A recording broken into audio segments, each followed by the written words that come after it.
మన ప్రభువైన యేసుక్రీస్తు అతి పరిశుద్ధమైన ఘనమైన నామమును బట్టి నా ప్రియమైన సహోదరులకు, నా బంధువులకు, నా స్నేహితులకు, ఆత్మపురులైన దైవజనులకు, గలపదేశాలు ఉన్న సహోదరులకు నా ప్రేమపూర్వకమైన వందనాలు, స్తోత్రాలు. దేవుని కృపచేత దేవుడు నాకు ఇచ్చిన ఈ సమయాన్ని బట్టి నేనెంతగానో ప్రభువుని స్తుతిస్తూ ఉన్నాను. ప్రభువు నాకిచ్చిన ఈ సమయంలో మత్తయి సువార్త 14వ అధ్యాయం 31వ వచనములో ఈ విధంగా రాయబడి ఉంది. వెంటనే యేసు చెయ్యి చాపి అతని పట్టుకుని, అల్ప విశ్వాసి, ఎందుకు సందేశపడుతున్నావు అని అతనితో చెప్పెను. ఈ లేఖనాల్లో మనం చూస్తే యేసు ప్రభు శిష్యులు అద్దరికి బయలుదేరుతున్నారు. యేసు ప్రభు వాళ్ళని పంపించేసి ఏకాంతముగా కొండ మీదకి వెళ్ళి ప్రార్థన చేసుకుని 4వ జామున యేసు ప్రభుల వారు బయలుదేరుతున్నారు. సముద్రం మీద నడిచి వస్తున్నారు. ఆయన శిష్యువులు ఈ పడవని అద్దరికి వెళ్తూ ఉన్నప్పుడు యేసు ప్రభు ఆ సముద్రం మీద నడిచి వస్తూ ఉంటే దెయ్యము, భూతము అని చెప్పి కేకలేయటం ప్రారంభించారు.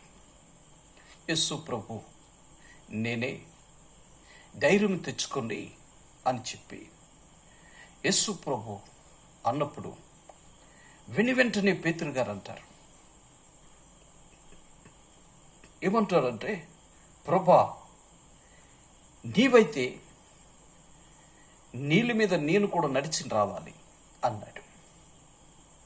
యేసు ప్రభు అన్నాడు, నడిచిరా అన్నారు.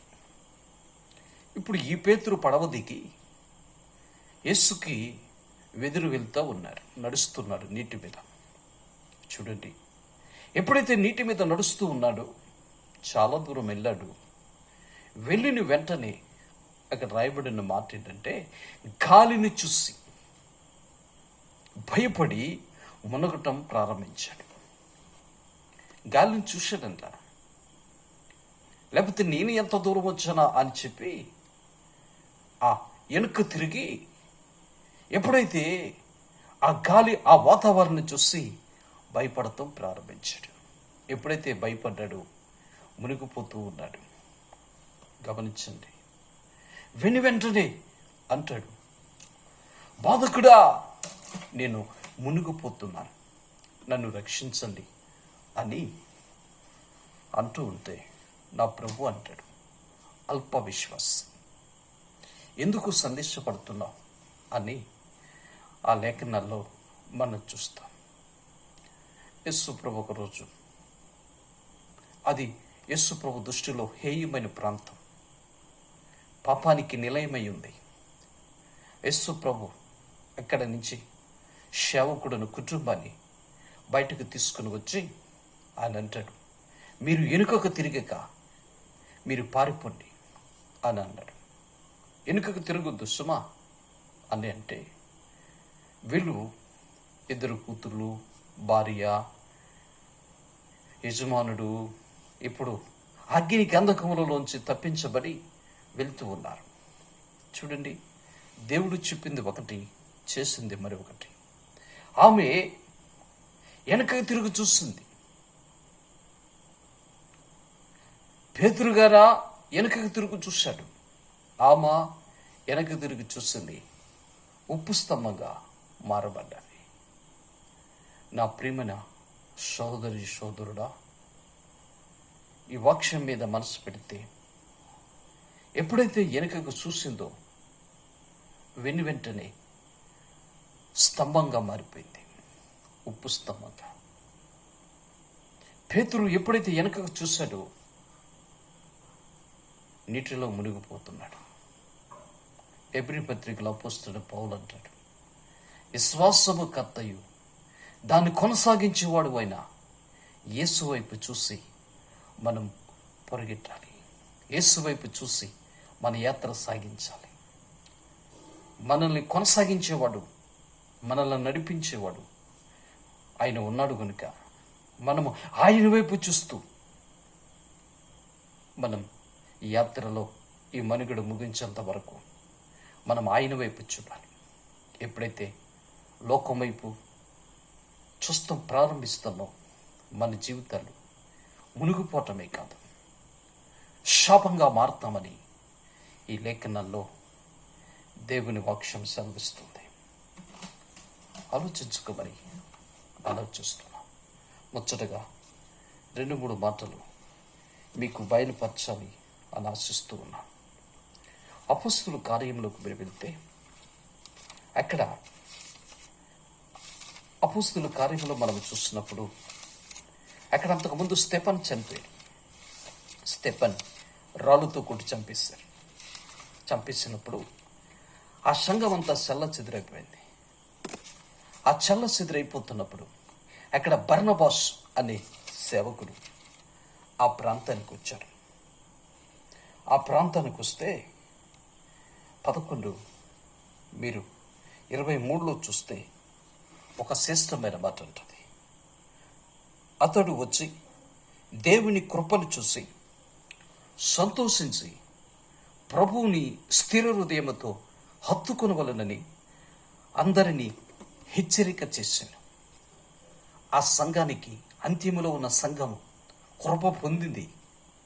చెడుని అక్కడున్న ఆ జనసమూహం అంతా చల్లాచెదురైపోతే అక్కడ దైవజనుడు నిలబడి ఆ సంఘానికి వచ్చిన కృపను చూసి అంటాడు, ఇదిగో మీరు స్థిర మనస్సుతో దేవునిని హత్తుకోండి అని హెచ్చరిక చేస్తున్నాడు. చల్లాచెదురైపోయిన ఆ విశ్వాసులు అక్కడున్న ఆ జనసమూహాన్ని చూసి దేవుడు కృప కలిగిన వాడు గనుక ఆ కృపను గురించి మాట్లాడుతూ ఆయన అంటాడు, మీరు స్థిర మనసుతో ఆయనను హత్తుకోవాలి. ఆలోచించండి, స్థిర మనసు. మీరు కీర్తనలోకి మీరు వెళ్తే మరి తెలిసిందే, అక్కడ దావీదు అంటాడు, ఏమని అంటాడంటే, అయ్యా నా హృదయంలో 51:10 మీరు చూస్తే స్థిరమైన మనసు, స్టెబిలిటీ, స్థిరమైన మనసు మరలా నాకు పుట్టించు అని దావీదు ఆ కీర్తన రాస్తాడు. స్థిరత్వం లేనందువల్ల కృపకు దూరమై, సన్నిధికి దూరమై, వాక్యానికి దూరమై ఇప్పుడు దావీదు ఆ 51 కీర్తనలో ఏడుస్తున్నాడు, పశ్చాత్తాపడుతున్నాడు, కృపను పోగొట్టుకున్నాడు. నీ సన్నిధిలో నుంచి నన్ను తోసివేయొద్దు, నీ కృప నాకు దూరం చేయొద్దు అని అక్కడ అంటాడు.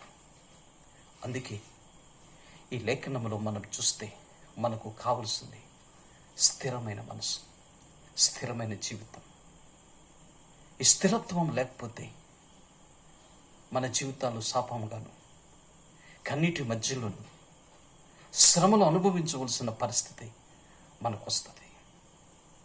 చూడండి, పేతురు మునిగిపోవటానికి ప్రారంభించాడు. లోతు భార్య ఉప్పు స్తంభంగా మారి ఈ రోజుకి కూడా అది స్తంభంగా నిలిచి ఉంది. ఆలోచన చేస్తే మన జీవితంలో మనకేమి కావాలి అంటే స్థిరమైన మనసు కావాలి. మరొక విషయాన్ని కూడా మీకు జ్ఞాపకం చేస్తాను. ఫిలిప్పీయుల పత్రికలో మీరు వెళ్ళగలిగితే అక్కడ ఒక శ్రేష్టమైన మాట మనం చూస్తాం. ఆలోచించమని మనం చూస్తున్నాను. ఆయన అంటాడు ఇక్కడ, అది చాలా ఇలువైన మాట. ఏమని అంటున్నాడు అంటే,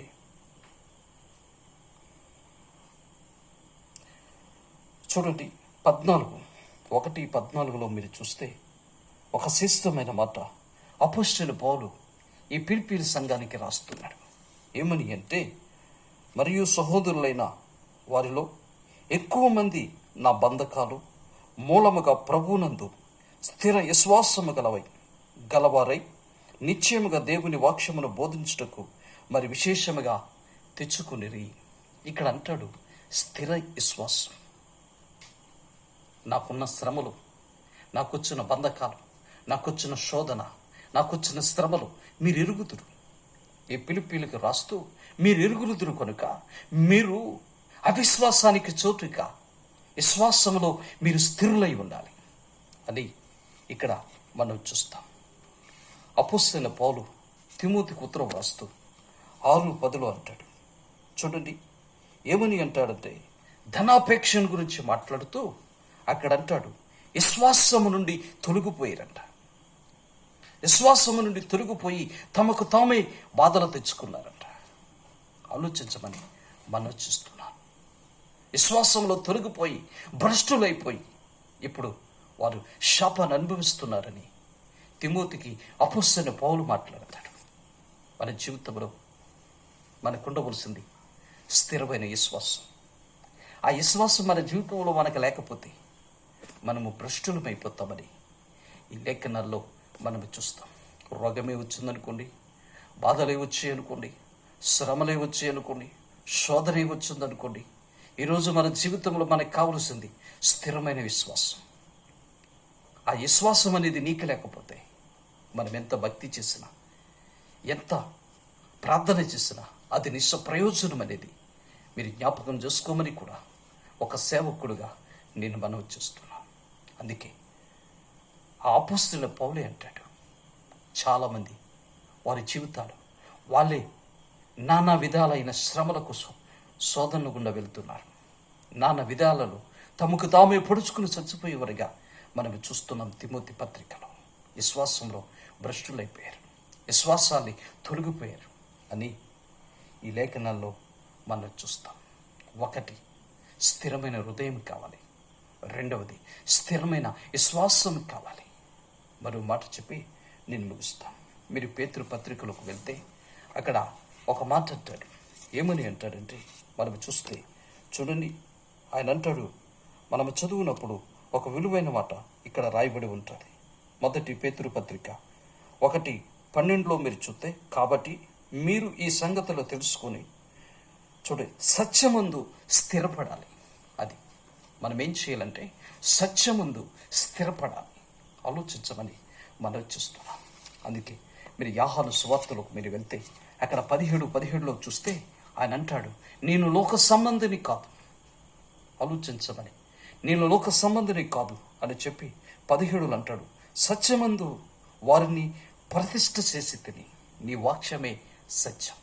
అవును, సత్యం అంటే ఏంటి అంటే సత్యము వాక్యములో మనం స్థిరపడాలి. ఆ వాక్యములో మనం స్థిరపడాలి. ఎందుకంటే నీ వాక్యమే నన్ను బ్రతికిస్తుంది అంటాడు దావీదు. నీ వాక్యము నా పాదాలకు దీపమై ఉంది అంటాడు. నీ వాక్యము చేత నన్ను ఆదరిస్తున్నావు అంటాడు. అనేక విధాలుగా ఈ వాక్యాన్ని మనం చూస్తే ఆ వాక్యము దావీదు జీవితంలో నా ప్రాణము నీరైపోయినప్పుడు నీ వాక్యము చేత నన్ను బ్రతికించుతివని కీర్తనలో మనం చూస్తాం. అందుకే నా ప్రియమైన సహోదరి సహోదరుడా, వాక్యములో మనం స్థిరపడాలి.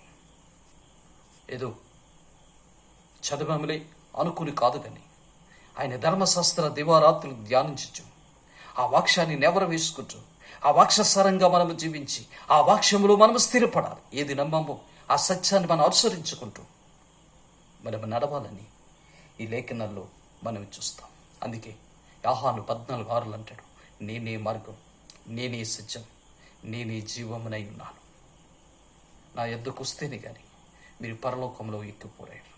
నా ప్రియమైన సోదరి సోదరుడా, 3 విషయాలు మీకు జ్ఞాపకం చేస్తాను. ఒకటి, స్థిరమైన హృదయం. రెండవది, స్థిరమైన విశ్వాసం. మూడవది, స్థిరమైన వాక్యం. ఆ స్థిరమైన వాక్యములో మనం స్థిరపడి ఉండాలి. ఆ వాక్యములో మనం స్థిరపడి ఉండినప్పుడు ఆ వాక్యము నీ జీవితాన్ని నిన్ను ఎలా నడిపిస్తాదో, నీ జీవితంలో ఆ శాపంలోంచి మాధుర్యములోకి నడిపించి ఆ వాక్యసారంగా నువ్వు జీవించగలిగితే దేవుడు నిన్ను నీ కుటుంబాలు సమృద్ధి బాటలో నడిపించను గాక. ఈ మాటలో ప్రభు వినికిడిలో దీవించును. మీ కుటుంబాలు సమృద్ధిగా ఆశీర్వదించబడును గాక. ప్రేమ నమ్మకమైన తండ్రి, ఆశ్చర్యకురుడా నీకు వందనాలు. మరొక తరుణం నీ పాదాల దగ్గర గడపటానికి మీరిచ్చిన ఈ సమయాన్ని బట్టి నీకు స్తోత్రములు చెల్లిస్తున్నాను. ఈ వాక్యం ఎందరైతే వింటున్నారో వారందరినీ మీరు ఆశీర్వదించి జీవించు, మీ నామానికి మహిమ తెచ్చుకోమని యేసయ్య పేరట ప్రార్థిస్తున్నాను పరమ తండ్రి. ఆమేన్. దేవుడు మిమ్మలను మీ కుటుంబాలు సమృద్ధిగా దీవించునుగాక.